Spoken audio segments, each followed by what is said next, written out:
मैं मनोज भाई से भी कहना चाहूंगा, भाई आध्यात्मिकता की जरूरत नहीं है, डिबेट में एकाग्रता से ध्यान दीजिए। मैंने एक बार भी नहीं कहा कि 17 सी को पब्लिक नहीं करना है। मैंने कहा 17 सी पे आपके चुनावी एजेंटों ने साइन किए, तो क्या वो भांग खा के साइन कर रहे थे? 97,000 से अधिक बूथों पर विपक्ष के पोलिंग एजेंट 17 सी फॉर्म पे साइन कर रहे थे, वो देखे ही नहीं। और एक पार्टी नहीं, कई पार्टियों के एजेंट थे ना, वो कुछ नहीं देख रहे थे कि बाहर देखिए कितनी लंबी लाइन लगी हुई है, ये इसके बाद के बात आए। ये मैं कहना चाह रहा हूं। या अब जो है कोई एकदम से कोई नया नशा आया है कि अचानक ये कहना पड़ा है। इसलिए मैं आपसे कहना चाहता हूं, कोई शेरो शायरी की जरूरत नहीं है। महात्मा गांधी ने एक पुस्तक लिखी थी, माई एक्सपेरिमेंट विद ट्रुथ। आज राहुल गांधी एक नया प्रयोग लिख रहे हैं, my experiment with untruth. Mahatma Gandhi कहते थे सत्य के साथ मेरे प्रयोग, आज राहुल गांधी कह रहे हैं असत्य के साथ मेरे प्रयोग, क्योंकि मोदी विरोध का भयानक मनोरोग।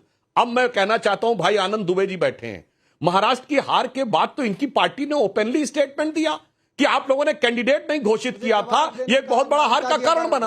अगर उद्धव ठाकरे जी कैंडिडेट घोषित हो जाते तो आपकी महाविकास आघाड़ी चुनाव नहीं हारती। आप जरा यह तय कर लीजिए कि कैंडिडेट उद्धव ठाकरे जी को न घोषित करना बड़ा कारण था, या 8 महीने के बाद अचानक ये याद आना कि जो 17 सी साइन करने के समय आपके पोलिंग एजेंटों को याद नहीं आया था कि साहब वो मतदाता बढ़ गए थे। जरा दोनों में या तो वो गलत था या ये गलत था। एक बार तय कर लीजिए क्या गलत था, फिर हम आपसे डिबेट करने को तैयार हैं। मैं हर्षवर्धन त्रिपाठी जी आपसे पूछना चाहती हूं, क्योंकि कंचना यादव जी ने एक बहुत अहम सवाल उठाया। वो कह रही हैं कि 2005 से बीजेपी और जेडीयू की सरकार है, तो ये बांग्लादेशी रोहिंग्या आए कहां से? मैं आपसे पूछना चाहती हूं, क्या इस देश में राज्यों के दायरे भी सीमित हैं? क्या डबल वीजा लेना पड़ता है कि पहले देश के अंदर आओ, फिर किसी राज्य में आना हो तो फिर अलग वीजा लो, वो राज्य तभी आपको अलाउ करेगा? या फिर अगर मान लीजिए, उदाहरण दे रही हूं, बंगाल का बॉर्डर खुला हुआ है और वहां से बांग्लादेशी रोहिंग्याओं को अंदर लाया जा रहा है, तो क्या वो बिहार नहीं पहुंच सकते, झारखंड नहीं पहुंच सकते, मध्य प्रदेश नहीं पहुंच सकते? अब ये सवाल इन लोगों को समझ में ना आया हो, ऐसा तो नहीं हो सकता। नविका जी, मैं 3-4 छोटे छोटे पॉइंट रखना चाहूँगा। और बड़ा आश्चर्य होता है मुझे कि कोई भी ये नहीं बता रहा है कि करना क्या है। जो कुछ भी करना है ये क्यों कर रहे हैं, ये सवाल उठ रहा है। क्या मतदाता सूची का पुनरीक्षण पहली बार हो रहा है? क्या मतदाता सूची को लेकर पार्टियां जागरूक नहीं रहती हैं कि सब गड़बड़ हो जा रही है? और एक उदाहरण देता हूं जिससे समझ में आएगा ये कब कहां चुनाव आयोग काम करता है, वो छोड़ दीजिए। 2015 में नीतीश जी चले गए थे लालू जी के साथ। क्या हुआ? चुनाव परिणाम पलट गया और भारतीय जनता पार्टी को मात्र 53 सीटें मिली। हर्षवर्धन त्रिपाठी प्रयागराज के रहने वाले हैं, अभी नोएडा रहते हैं। अब हम यहां के वोटर हैं, तो हमको वहां का वोटर क्यों होना चाहिए? ये बेईमानी मेरे मन में आनी ही क्यों चाहिए? और अगर कोई 2 करोड़ लोग बिहार का बाहर रह रहा है, तो वो तय करे कि उसको वोट बिहार में डालना है या मुंबई, दिल्ली या कहीं और डालना है। ये तो सामान्य सी बात हुई ना। ये कैसे हो सकता है कि मेरा मन करे कि आज मैं यहां का वोटर हूं, कल मैं वहां का? ये तो डुप्लीकेसी ऑफ वोटर हुआ। ये तो खतरनाक है लोकतंत्र के लिए कि आप कहें, आप यही तो कह रहे हैं ना कि मतदाता बढ़ जाते हैं। क्यों नहीं बढ़ जाएंगे? तब तो आप कहेंगे कि 99 करोड़ जो लोग हैं वो ज्यादा बढ़ जाते हैं, क्योंकि एक ही व्यक्ति अलग अलग कॉन्स्टिट्यूंसी में अलग अलग समय पर वोट करेगा। उसी को तो ठीक करने का प्रोसेस है ना। और अगर घुसपैठियों का मसला है, तो क्या आपको हर आए दिन कुछ न कुछ इलाके में, कुछ न कुछ मोहल्ले में ऐसे लोग नहीं दिखते हैं जो घुसपैठ करके आए हैं? निश्चित तौर पर यह समस्या बड़ी है, लेकिन उसका इलाज क्या है? उसका इलाज तो वही है ना, नेशनल रजिस्टर ऑफ सिटीजनशिप।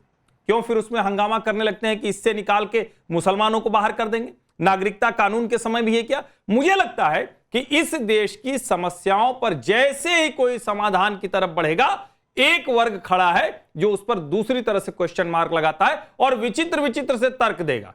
कभी कहेगा बाढ़ से चले गए, कभी कहेंगे प्रवासी हो गए। अरे भाई, कुछ भी होंगे, कहीं ना कहीं तो एड्रेस होगा ना।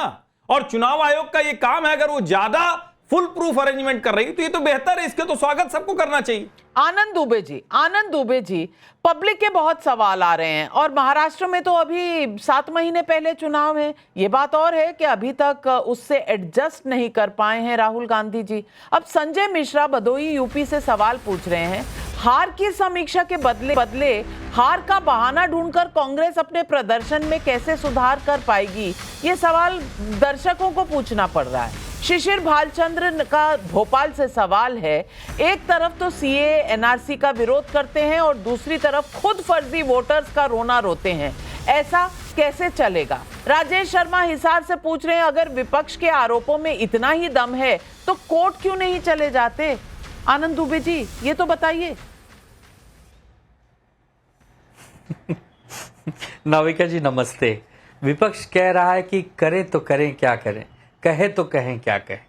मतलब विपक्ष चुनाव आयोग के दरवाजे पर दस्तक दे रहा और कह रहा है कि हम तेरे दर पे आए हैं, झोली भर के जाएंगे, कुछ करके जाएंगे या मर के जाएंगे। सवाल जब हम पूछते हैं चुनाव आयोग से, बीजेपी आकर कहती है जवाब हम देंगे।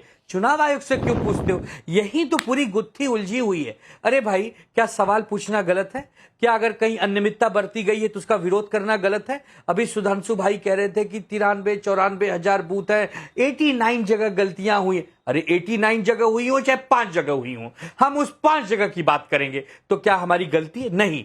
देखिए सर, ऐसा है कि आप 11 साल से सरकार में हैं, सत्ता में हैं, बहुत कुछ आपने भी कहा था, आपने उसमें से कितना किया कितना नहीं किया ये आपका भी मन जानता है। ये अलग बात है कि आप बोल नहीं पाएंगे। तो क्या आप ये सब पूछना बंद कर दें कि हमारी 2 करोड़ नौकरियां कहां गई? हमें पूछना बंद कर दें अच्छे दिन कब आएंगे? हमें पूछना बंद कर दें कि विदेशों में जो काला धन छुपा था 11 साल पहले वो 3 गुना बढ़ गया है, मतलब अब सबको 45-45 लाख मिल जाएगा। ये पूछना क्या बंद कर दें? हम किसानों की दुगनी होगी ये पूछना बंद कर दें? महंगाई कैसे कम होगी ये पूछना बंद कर दें? तो अगर आपकी इच्छा है कि विपक्ष ये सब पूछना बंद कर दे तो अच्छी बात है। न रहेगी बांस न बजेगी बांसुरी। आप एक नया अध्यादेश लाइए और विपक्ष मुक्त भारत कर दीजिए। केवल पक्ष रहेगा तो कोई सवाल नहीं पूछेगा। आपको तो हर सवाल का जवाब देना होगा, लेकिन दुख तब होता है जब आपसे हम सवाल ही नहीं पूछते, सवाल किसी और से पूछते हैं और जवाब आप देते हैं। चुनाव आयोग तो कहता है कि शरद पवार जी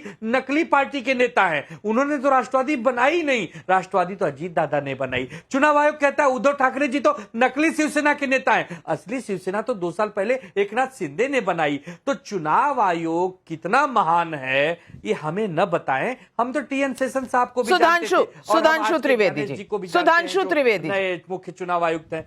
हम क्या कहें बताइए? टीएन सेशन को याद करते हैं तो नवीन चावला भी याद कर लीजिए, वो भी तो थे ना, याद कर लीजिए। लेकिन सुधांशु त्रिवेदी, आनंद दुबे जी के सवाल नहीं, इस देश में चुनाव आयुक्त थे। मैं याद दिलाना चाहता हूं, मनोहर सिंह गिल, अटल जी की सरकार अप्रैल 99 में 1 वोट से गिरी, चुनाव 6 महीना पीछे ले गए। 6 महीने से अधिक पीछे चुनाव आयोग नहीं ले जा सकता, क्योंकि लग रहा था 1 वोट की सहानुभूति न मिल जाए। भाई आनंद दुबे जी याद है ना? और उसके बाद वो जाके कांग्रेस सरकार में मंत्री बने। खैर, मगर आनंद दुबे जी की बात से एक बात स्पष्ट हो गई नाविका जी, मतलब इन्होंने स्वीकार कर लिया कि उद्धव ठाकरे जी को मुख्यमंत्री का कैंडिडेट प्रोजेक्ट करने का के आधार पर चुनाव हारने की बात गलत थी। यह आज एक स्वीकारोक्ति हुई है शिवसेना उबाटा की तरफ से, क्योंकि एक वाक्य भी नहीं बोला इन्होंने। अब इनको सारी गलती जो है राहुल गांधी पे नजर के वक्तव्य में नजर आ रही है। साहब, राहुल गांधी की ओट में कैसे गए? आपने लाइन बोली थी तो मैं भी एक बोल देना चाहता हूं। साहब, आपकी हालत क्या है? कभी गठबंधन पे, पुराना गीत था ना, कभी खुद पे कभी हालात पे रोना आया, तो मुझे उस पे लाइन याद आ रही है, कभी गठबंधन पे कभी गठबंधन के जज्बात पे रोना आया और बात निकली तो हर एक बूथ के हालात पे रोना आया। और आप लोगों ने, जैसा आपने राहुल का बचाव किया, इस समय उद्धव ठाकरे जी की प्रतिष्ठा को दरकिनार करके हमारे सपा और आरजेडी के लोग बैठे हैं जिनके नेता इमरजेंसी में जेल गए, उन्होंने कोई वक्तव्य ही नहीं दिया कल इमरजेंसी के 50 साल पूरा होने पे। तो इन लोगों के लिए मैं एक पंक्ति कहना चाहता हूं नाविका जी, कि शाम तक सुबह की नजरों से उतर जाते हैं, शाम तक सुबह की नजरों से उतर जाते हैं, इस कदर समझौतों पे जीते हैं कि जमीर ही मर जाते हैं। आनंद दुबे जी आना चाह रहे हैं, लेकिन आनंद दुबे जी, आपने बड़े पोइटिक तरीके से कहा, आपने बड़े कविता के तरीके से कहा कि अरे भाई हमें सवाल पूछने का हक नहीं। मैं सिर्फ आपको कहना चाहती हूँ, सवाल जरूर पूछिए, लेकिन जब जवाब आए तो वो भी सुन लीजिए ना। कोर्ट ने क्या कहा, इलेक्शन कमीशन ने इन्विटेशन दिया, राहुल गांधी आ जाएं, जो पूछना है पूछ लें, ये सवाल सुन क्यों नहीं रहे राहुल गांधी? इस पर भी कुछ कह दीजिए। और मैं वोटर लिस्ट के जरिए चुनाव फिक्स करने का विपक्ष का आरोप क्या है, इसका सर्वे भी बता दूं। सैंपल साइज 30,000 लोग। सही आरोप है 23% लोग कहते हैं, हार का डर है 75% लोग कहते हैं, कुछ कहना नहीं चाहते वो 2% लोग हैं। 75% लोग कहते हैं कि सही आरोप नहीं है, ये हार का डर है। आनंद दुबे जी 5 सेकंड में बता दीजिए ना, कौन सा डर है?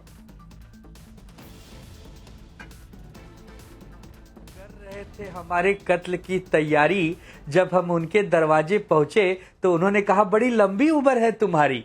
जिन्होंने हमारी पार्टी तोड़ दी, जिन्होंने हमारे मातोश्री में बैठकर अपने वचन को झूठ कर दिया, वो आज हमारे नेता श्री उद्धव ठाकरे साहब के लिए सहानुभूति दिखा रहे हैं कि उनको चेहरा बना दिया होता तो इनकी सीटें ज्यादा आती। अरे वाह भाई, फ्लैशबैक आगे की तरफ देखिए। आनंद दुबे जी महाराष्ट्र चला गया, बिहार का चुनाव आने वाला है और कंचना यादव जी डरिए मत, सब ठीक होगा।